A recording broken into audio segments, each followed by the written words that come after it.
his teammate Rudy Miller, who was the virtual race leader. And those two guys, similar of age, would have spent a lot of time racing each other in the juniors. And then to arrive in this position in one of the world's biggest bike races in a breakaway on a significant day, pretty cool moment. Oh, you'd be loving life, wouldn't you, for those two guys? Living the dream. And you know, maybe daring to dream a little bit as well. Why not? Brodsky from Astana under just a little bit of pressure. I can tell you what's not a dream when you go back to grab a couple of minutes and you get ridden off the back of the breakaway.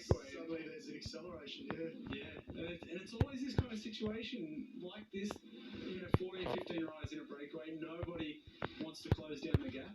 Suddenly you're 10, 15 bike lengths off the back and you've got to close it yourself.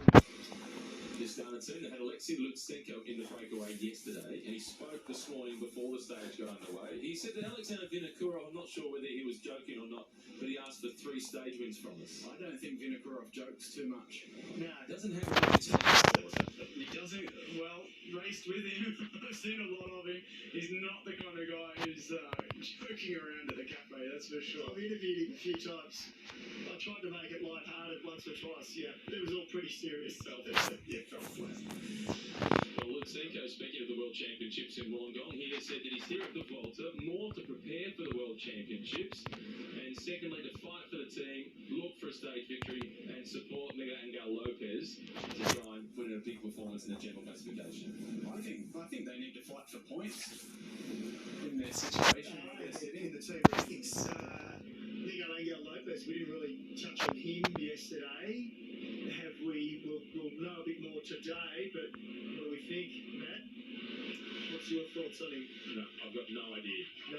Seriously. Yeah, well, that's why I'm asking, because me neither. No. And after the situation that he's been in, he was arrested when he returned from Colombia to Madrid. He got arrested at the airport of allegations that he was involved in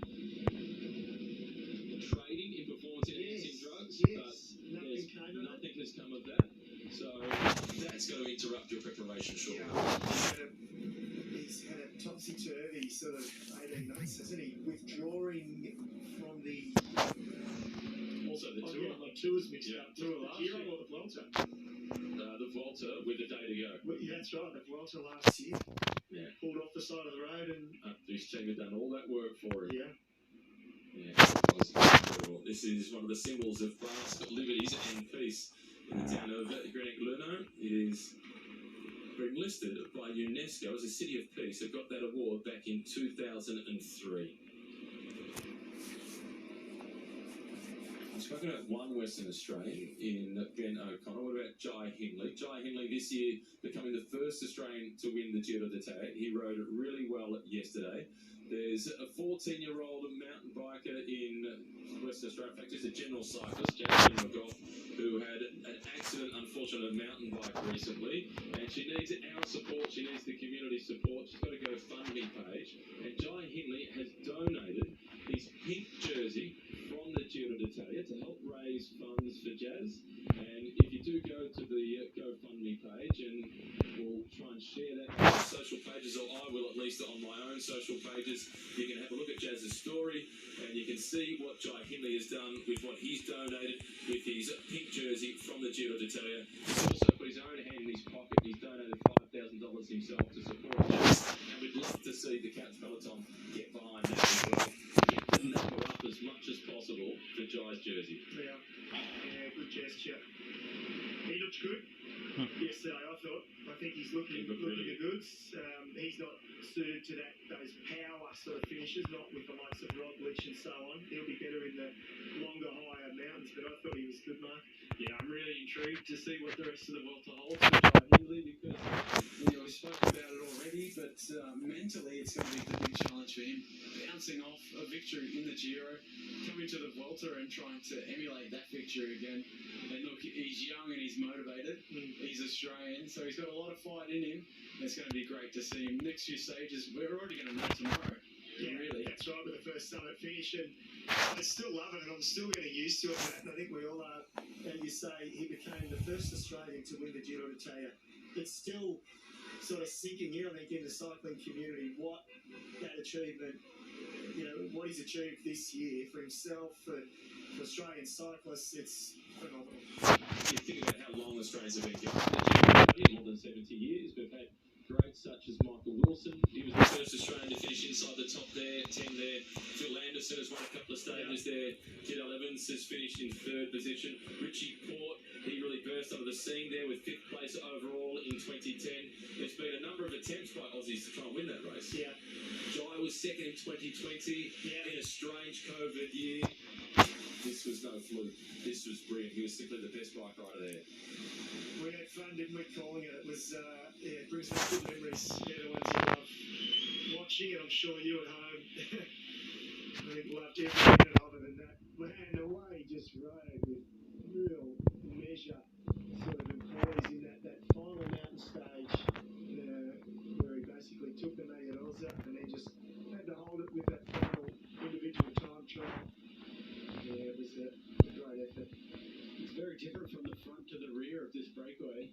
You can see 2 Israel Premier Tech riders. Darryl Impey doing quite a long pull on the front there. 2 riders from Group Armour FDJ.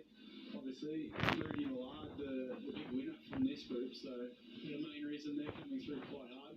But down the back of the bunch, very different.